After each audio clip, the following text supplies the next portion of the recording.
जय हिंद साथियों।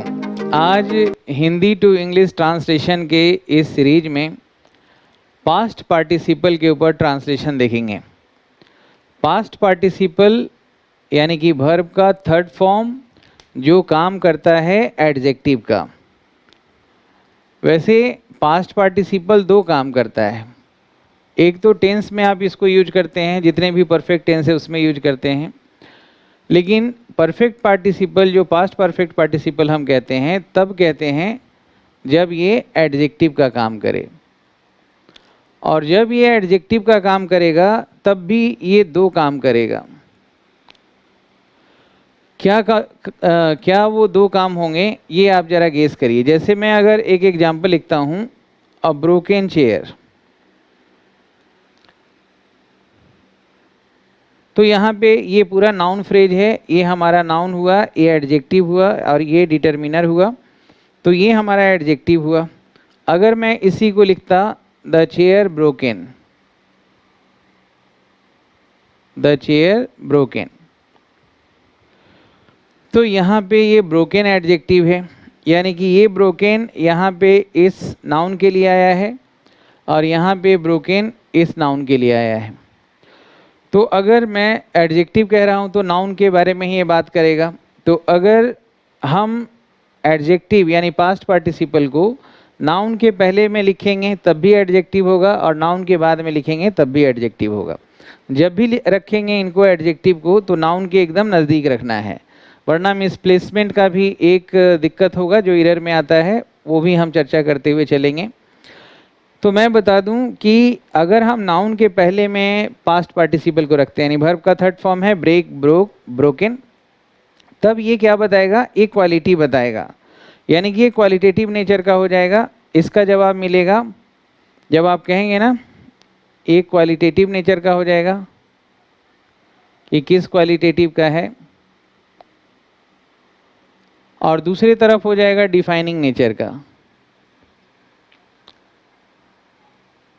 Defining nature यानी आइडेंटिफाइंग नेचर का। तो इसमें जवाब मिलेगा कैसा चेयर, कैसा है, तो ब्रोकन है, टूटा हुआ है। कैसा है, गुण बता रहा है, कैसा चेयर है, नया है, टूटा हुआ है, डैमेज्ड है, सस्ता है, महंगा है, कैसा है, ये गुण बता रहा है। और यहाँ पे जवाब मिल रहा है कौन सा चेयर, कौन सा chair, which thing which person, कौन सा चेयर, यानी कि अगर पास्ट पार्टिसिपल नाउन के बाद है तो वो आइडेंटिफाइंग होगा, डिफाइनिंग होगा। डिफाइनिंग का मतलब हो गया आइडेंटिफाइंग नेचर का, आइडेंटिफाइंग नेचर का, यही फर्क हो जाता है, समझ गए। यानी कि पास्ट पार्टिसिपल अगर हम नाउन के पहले रखेंगे तो उस नाउन का गुण बताएगा, और नाउन के बाद में आएगा तो वो गुण नहीं बताएगा बल्कि उसको डिफाइन करेगा। कौन सा chair, the chair broken is mine, कौन सा चेयर, वह चेयर जो टूटी हुई है वह मेरी है। तो यहाँ पे जब भी हम लास्ट में लिख रहे हैं यानी कि नाउन के बाद में इसका प्लेसमेंट कर रहे हैं तो यानी पोस्ट पॉजिटिवली, तब ये बिल्कुल डिफाइनिंग नेचर होगा, और जितने भी बाद में लिखने वाले जो एडजेक्टिव होंगे वो सब जो है आपके रिलेटिव एडजेक्टिव से, डिफाइनिंग एडजेक्टिव से बदल जाएगा। The chair which is broken, हम ऐसे भी यहाँ लिख सकते हैं the chair which is broken. तो जितने भी पास्ट पार्टिसिपल बाद में आएंगे वो सब डिफाइनिंग नेचर के होंगे, और इसके बदले में हम क्लाउज, एडजेक्टिव क्लाउज लगा सकते हैं, विच से शुरू करके, दैट से शुरू करके, हु से शुरू करके, होम से और हुज से शुरू करके। लेकिन इसके जो पहले होगा उसको हम ऐसा नहीं कर सकते। तो इसमें दो बात हमने ध्यान देना है कि जो पास्ट पार्टिसिपल एडजेक्टिव होगा क्वालिटेटिव नेचर का कब होगा, जब नाउन के पहले आए, और डिफाइनिंग और आइडेंटिफाइंग नेचर का कब होगा, जब नाउन के बाद में आए। तो दोनों के मीनिंग में यही फर्क पड़ेगा। कैसा है का जवाब मिलेगा जब ये नाउन के पहले होगा, और विच, कौन सा, विच हम कब पूछते हैं, which is your cow, which is your book, यानी कौन सा है, पहचान दिला रहा है, उसको आइडेंटिफिकेशन कर रहा है, उसको डिफाइन कर रहा है, व्याख्या कर रहा है, ये फर्क हो जाता है। तो अगर हम यहाँ पे कहते हैं अ टायर्ड पैसेंजर, कैसा पैसेंजर, थका हुआ, द पैसेंजर टायर्ड, वह पैसेंजर जो थका हुआ है, यानी बाकी सब कुछ ऐसे भी हैं जो थके हुए नहीं हैं, समझ रहे हैं। अगर मैं यहाँ पे बोल रहा हूँ अ क्लीन्ड ग्लास, कैसा ग्लास, जो साफ किया हुआ है। द ग्लास क्लीन्ड, वह ग्लास जो साफ किया गया।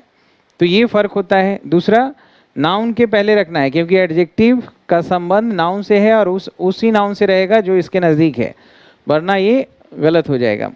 एडजेक्टिव प्लस नाउन, ये पूरा जो है ये क्या कहलाएगा, नाउन फ्रेज कहलाएगा। ये भी नाउन फ्रेज कहलाएगा, लेकिन इसके बाद में हम पार्टिसिपल फ्रेज भी बनाएंगे और एडजेक्टिव क्लॉज भी बनाएंगे, वो भी आप हर वाक्य में देखते चलिएगा। तो शुरुआत करते हैं और सही से पार्टिसिपल, पास्ट पार्टिसिपल का प्रयोग करिए और मिसप्लेसमेंट से भी बचिए। तो मैं कुछ सेंटेंसेज यहाँ पे आपके सामने रख रहा हूँ। चलिए दोस्तों, इसके पहले कि हम क्लास को आगे बढ़ाएं, एक बार मैं बता दूं कि श्याम शर्माज क्लासेस प्रत्येक कंपटीशन के लिए, चाहे SSC, bank PO, CPO, CAPF, IAS, TOEFL जो भी हो, उसके लिए online class, pen drive course, Google drive course और तमाम 7 बुक्स को आपको प्रोवाइड कर रहा है, जो बहुत ही ऑथेंटिक है और हर चीज़ लॉजिकली एक्सप्लेन्ड है। और जो ऑनलाइन क्लास मिलता है उसमें 3 क्लासेस रोज़ होते हैं। कंप्लीट इंग्लिश कोर्स तो एक आपका रिकॉर्डेड वीडियोज़ है, उसके अलावा 3 वीडियोज़ आपको रोज़ मिलते हैं, जो एक न्यूज़पेपर का होता है, न्यूज़पेपर के अलावा राइटिंग का एक वीडियो आपको रोज़ मिलता है और एक प्रैक्टिस का मिलता है। और जो पिलर है वो है हमारा कंप्लीट इंग्लिश कोर्स, जो क्लास में पढ़ाया हुआ वीडियो है वो है। तो कंप्लीट इंग्लिश कोर्स जब आप परचेज करते हैं तो बाकी तीनों कोर्सेज़ आपको नियमित रूप से मिलता है। तीनों कोर्सेज़ यानी कि न्यूज़पेपर, रिटेन एंड प्रैक्टिस। आप 9599614791 9599614791 पे कॉल करके और जो भी चीज़ है आप प्राप्त कर सकते हैं। तो जैसे पहला वाक्य है दोस्तों, इसको बनाने का कोशिश करिए। फर्स्ट सेंटेंस है कि सीता पसीने में लथपथ घर वापस आई और सोफा पर गिर गई। तो यहाँ पे इस तरह से बनाएंगे, कौन पसीने से लथपथ था? सीता। तो कवर्ड इन स्वेट, पसीने से लथपथ कौन थी? सीता थी। Sita returned home and fell into a sofa। सही है।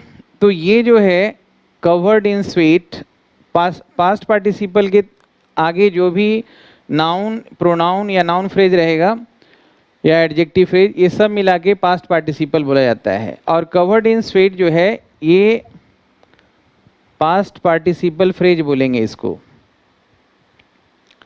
पास्ट पार्टिसिपल फ्रेज बोलेंगे।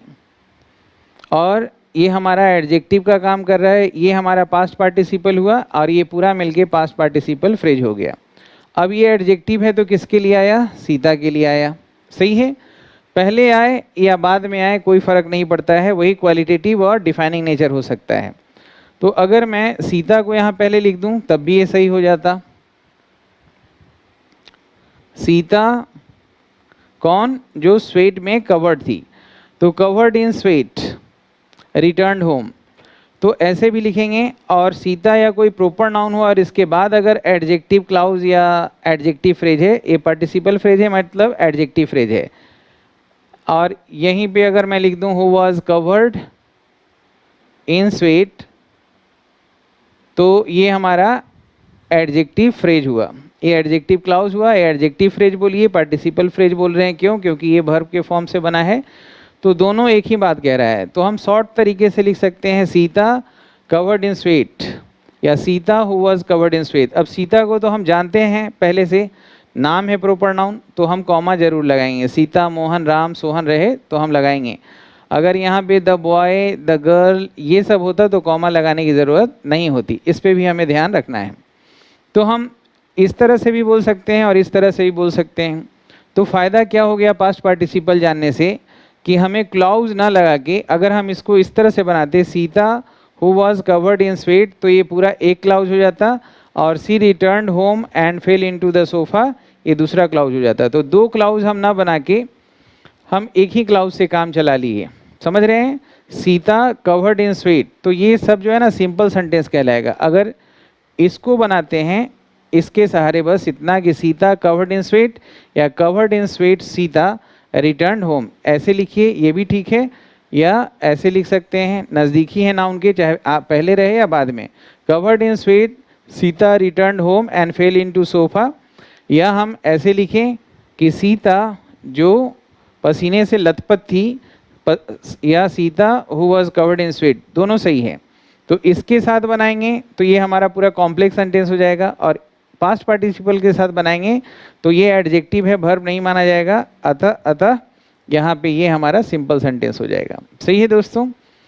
तो जो हम फ्रेजेस सीख रहे हैं पार्टिसिपल वगैरह में, इसमें हम वाक्य को शॉर्टन तरीके से एक्सप्रेशन देने का स्किल हम डेवलप कर रहे हैं। अगला वाक्य देखिए। अब यहाँ पे देखिए, अगला जो वाक्य है इसमें ध्यान से देखिए और पास्ट पार्टिसिपल का सही प्रयोग करिए। मिसप्लेसमेंट से बचना है, डैंगलिंग से बचना है। यानी कि मैं सरसों का तेल में सना हुआ कैसा पराठा खाया, मैं पराठा खाया, सिंपल बात है। कैसा पराठा खाया, जो सरसों के तेल में सना हुआ था। तो सरसों के तेल में सना हुआ था, कैसा पराठा, सरसों के तेल में सना हुआ। तो ये किसके नज़दीक रखेंगे, आई के नज़दीक अगर रखेंगे तो क्या गलती हो जाएगा, देखिए मैं दिखा रहा हूं। अगर मैं कहूं I covered in mustard oil enjoyed the paratha, बोलिए। तो यहाँ पे कवर्ड इन मस्टर्ड ऑयल, कौन मस्टर्ड ऑयल में कवर था, मैं था कि पराठा था, पराठा था। तो ये गलत हुआ है कि नहीं, सही क्या होना चाहिए, I enjoyed the paratha covered in mustard oil. यानी कि ये covered in mustard oil paratha के बाद आना चाहिए, है ना। तो इसका सही होना चाहिए था आई, ये मिसप्लेसमेंट हो गया, ये मिसप्लेस्ड है। I enjoyed the paratha covered in mustard oil, ठीक है। तो ये कवर्ड इन मस्टर्ड ऑयल, ये पार्टिसिपल हुआ, पास्ट पार्टिसिपल, ये पूरा पास्ट पार्टिसिपल फ्रेज हो जाएगा। इनको लेके करेंगे तो ये हमारा नाउन फ्रेज हो जाएगा। और हमने कहा कि जितने भी एडजेक्टिव हैं जो नाउन के बाद में आता है वो डिफाइनिंग नेचर का होता है, तो उसके जगह हम क्लाउज भी लिख सकते हैं। अब इसी वाक्य को अगर हम ऐसे लिखते तो भी सही होता, I enjoyed the paratha which was covered in mustard oil, covered in mustard oil। तो ये क्या हो गया, आई एंजॉयड द पराठा, एक क्लाउज हो गया। और ये रिलेटिव प्रोनाउन जो है ये इक्वल टू सबऑर्डिनेटिंग कंजंक्शन है, अर्थात ये सबऑर्डिनेट क्लाउज हुआ, दो क्लाउज हुआ, तो ये हमारा कॉम्प्लेक्स सेंटेंस हो गया। वाक्य तो बिल्कुल सही है, लेकिन हम लिखना सीख रहे हैं तो वाक्यों को छोटा करना भी है। अब यहाँ आई एंजॉयड द पराठा, ये हमारा मेन वर्ब इकलौता हुआ, और ये जो है हमारा एडजेक्टिव का काम कर रहा है, अर्थात एक ही मेन वर्ब है, एक ही सब्जेक्ट है, तो ये हमारा सिंपल सेंटेंस हो गया। तो वाक्य ये भी सही है, वाक्य ये भी सही है। तो हम अगर पास्ट पार्टिसिपल का यूज जान रहे हैं और सही प्लेसमेंट करते हैं तो हमें लंबा वाक्य को छोटा वाक्य करके वही बात को एक्सप्रेस कर सकते हैं। अगला वाक्य देखिए। चलिए अगला वाक्य है, इसको देखिए ध्यान से और बताइए क्या हो जाएगा। परिस्थितियों के गंभीरता से डरकर मैंने कुछ नया करने का निर्णय लिया। तो यहाँ पे इसको ऐसे बना सकते हैं, शॉक्ड, डर जाना, shocked by the gravity of the situation. अब ये सारी बातें किसके लिए है, मेरे लिए। आई decided to do something new। ठीक है, ये पूरा पार्टिसिपल फ्रेज मेरे लिए है। इसी तरह से बनाने का प्रयास करिए। अगला वाक्य देखिए। चलिए अगला वाक्य है, मैंने एक केक का बड़ा टुकड़ा खरीदा जो चॉकलेट से सना हुआ था, यानी चॉकलेट से लिपटा हुआ था। तो अब इसमें चॉकलेट से कौन लिपटा हुआ था? केक। तो केक के पास होना चाहिए वो सना हुआ था। अगर मैं इसको बनाता कवर्ड या स्लैदर्ड भी लिख सकते हैं, slathered in chocolate I purchased a chunk of cake. अब यहाँ पे देखिए स्लैदर्ड वर्ब का थर्ड फॉर्म है और इसके बाद वाला पार्टिकल्स को लेके ये पूरा पार्टिसिपल फ्रेज एडजेक्टिव हो गया और इसके नज़दीक जो नाउन प्रोनाउन है वो आई है, अर्थात चॉकलेट से लिपटा हुआ सना हुआ मैं था। तो ये वाक्य गलत हो गया। तो सही क्या होना चाहिए? आई परचेज्ड अ चॉकलेट केक, और ये केक जो था वो सना हुआ था। तो फिर इसको लिखना है केक के बाद, तो फिर सही हो जाएगा। स्लैदर्ड इन चॉकलेट या विच वॉज स्लैदर्ड इन चॉकलेट, तो इस तरह से फिर सही हो जाएगा। I purchased a chunk of cake slathered in chocolate या विच वॉज स्लैदर्ड इन चॉकलेट, तो फिर वो सही हो जाएगा। अगला वाक्य देखिए। अब अगला वाक्य देखिए, इसमें इतना बड़ा वाक्य है, अगर हम इसको चाहें तो दो वाक्य से में यानी कि अलग अलग क्लाउज में लिख के ही बना सकते हैं, या एक ही सिंपल सेंटेंस में एक ही क्लाउज से भी बना सकते हैं, लेकिन ये तब होगा संभव जब पास्ट पार्टिसिपल का प्रयोग आप सही से जानते हैं। तो आज के इस क्लास के बाद पास्ट पार्टिसिपल का आप प्रयोग सही से जान जाएंगे। तो मैं अपने गुरु से प्रेरणा प्राप्त करके एक नया व्यवसाय शुरू करने की योजना बना रहा हूँ। तो कौन प्रेरणा प्राप्त किया है? मैं। तो मेरे पास वो होना चाहिए वो क्लाउज। तो यहाँ पे लिखेंगे मोटिवेटेड बाय माय टीचर। ये यहाँ तक पूरा पार्टिसिपल फ्रेज हो गया। I am planning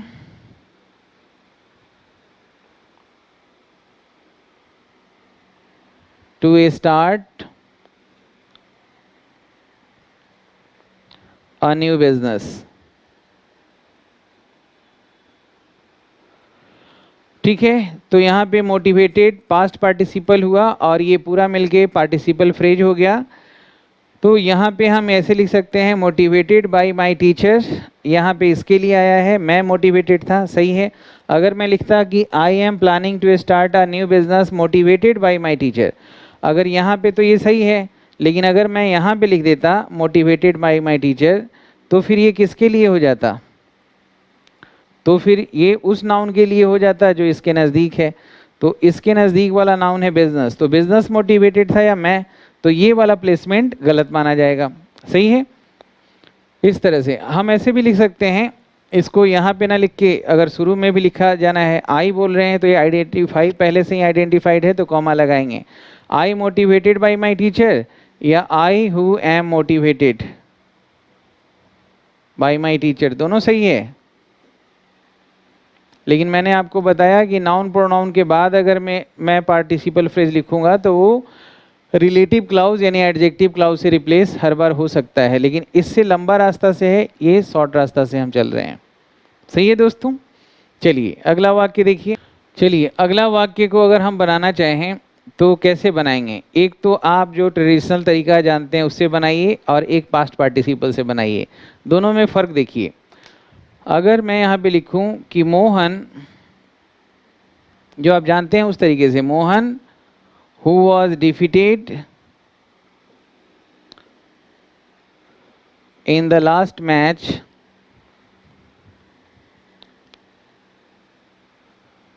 he had hoped to win।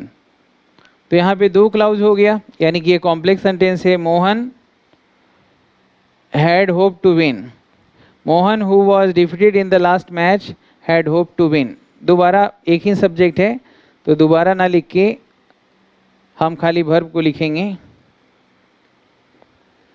क्योंकि जो डिफीट किया गया था वो मोहन था, जो सोचा था वो मोहन था, लेकिन दो वर्ब है, यहाँ पे हम इसको दो क्लाउज मानेंगे और इसको कॉम्प्लेक्स सेंटेंस कहेंगे। हम इसको ऐसे भी लिख सकते हैं, मोहन डिफीटेड, और ये जो पास्ट पार्टिसिपल है ना, ये हमेशा पैसिव सेंस ही देता है।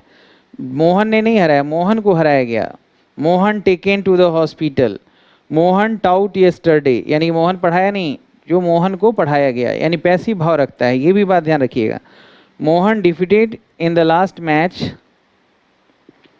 इसको लंबा ना करके हम यहाँ पे शॉर्ट में हम यहाँ कह सकते थे defeated in the last match. तो यहाँ पे इसको पार्टिसिपल फ्रेज कहा जाएगा, और यहाँ पे अगर हम बना रहे हैं हु से, तो फिर वो हो जाएगा, यहाँ पे ये हमारा एडजेक्टिव हुआ और मेन वर्ब इसी को माना जाएगा। ये सिंपल सेंटेंस है। और अगर हम हु वॉज डिफीटेड लिखें तो ये फिर क्या हो जाएगा, complex. Who was defeated in the last match, फिर कॉम्प्लेक्स हो जाएगा। तो ये फ़ायदा है जानने का कि हम शॉर्ट इन करके चीज़ों को लिख सकते हैं। चलिए दोस्तों, अगला वाक्य देखिए और दो तरीके से बनाइए। एक वो तरीका जो लॉन्ग वे है, जो आपको पता है, जैसे अगर मैं कहूँ कि इंश्योरेंस कंपनी वो हर चीज़ का भुगतान करेगी जो सेंधमारी में चोरी की गई है। क्या सेंधमारी में चोरी की गई है? हर चीज़। तो उसके नज़दीक होना चाहिए इंश्योरेंस कंपनी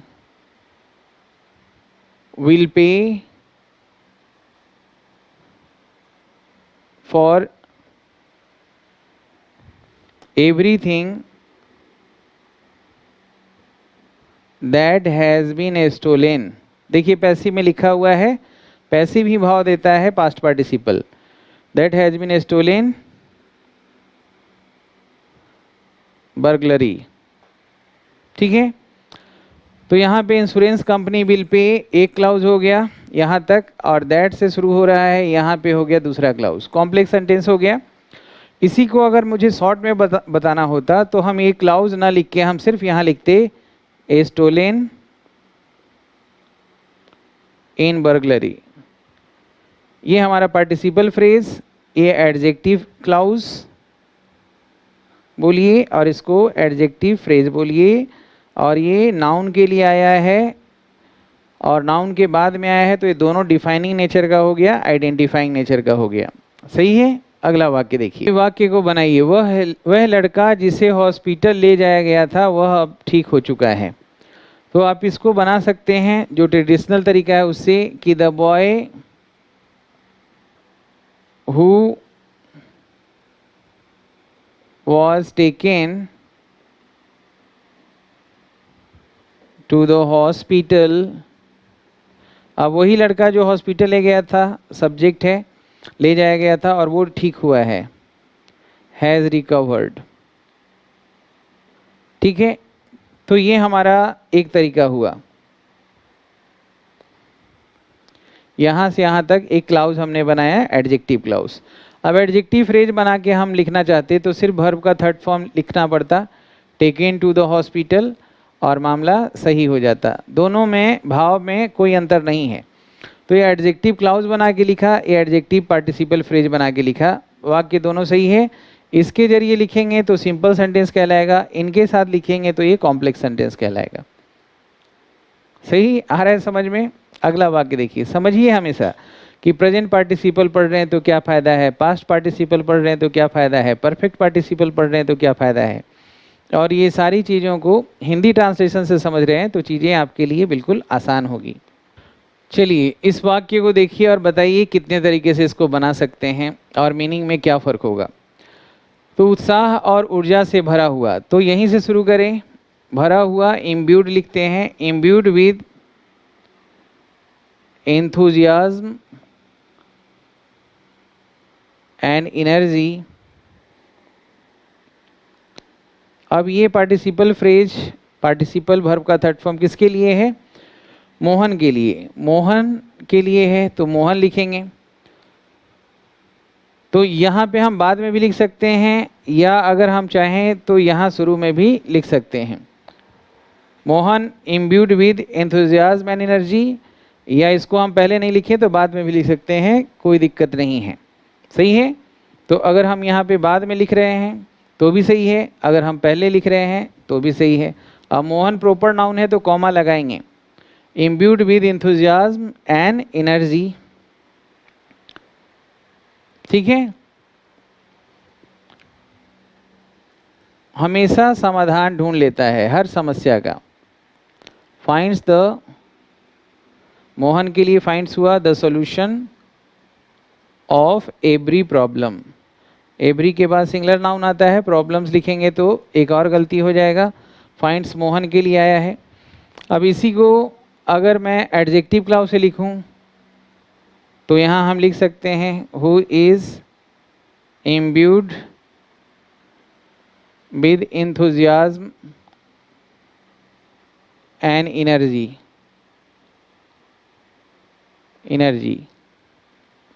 तो ये एडजेक्टिव क्लाउज से भी बना सकते हैं और इससे भी बना सकते हैं। इसको हम बाद में भी रख सकते हैं, पहले भी रख सकते हैं। जब यहाँ पे कोई कॉमन नाउन हो, कॉमा नहीं आएगा, प्रॉपर नाउन हो तो कॉमा हमेशा आना चाहिए, ये भी ध्यान रखना है। अगला वाक्य को जरा ध्यान से देखिए और अच्छे से बनाइए। राम ने टिकट जो फटा पुराना था द्वारपाल को दिया।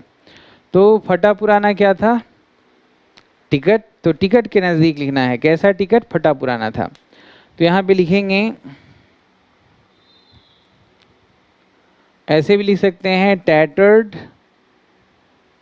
And torn the ticket was given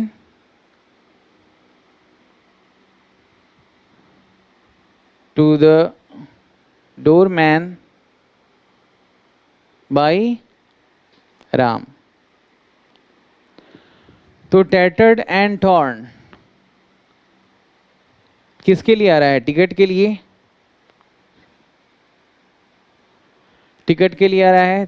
या फिर हम ऐसे भी लिख सकते हैं दूसरे तरीके से, Ram give the ticket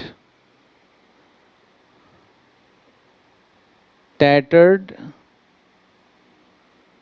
and torn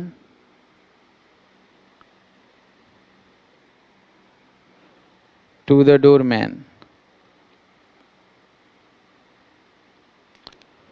सही है। राम गेव द टिकट, तो टिकट के लिए बात हो रहा है, टैटर्ड एंड टॉर्न, तो इसको हमने टिकट के पास रखा है। या इसको ऐसे भी लिख सकते हैं, which was tattered and torn.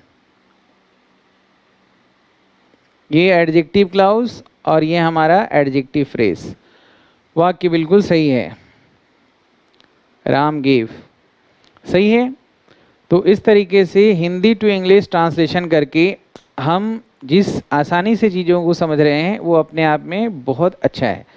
इसी तरह से आप प्रयास करिए और आगे बढ़ेंगे। अगले वीडियोज़ में फिर हम परफेक्ट पार्टिसिपल के बारे में चर्चा करेंगे। तब तक अपना ख्याल रखेंगे।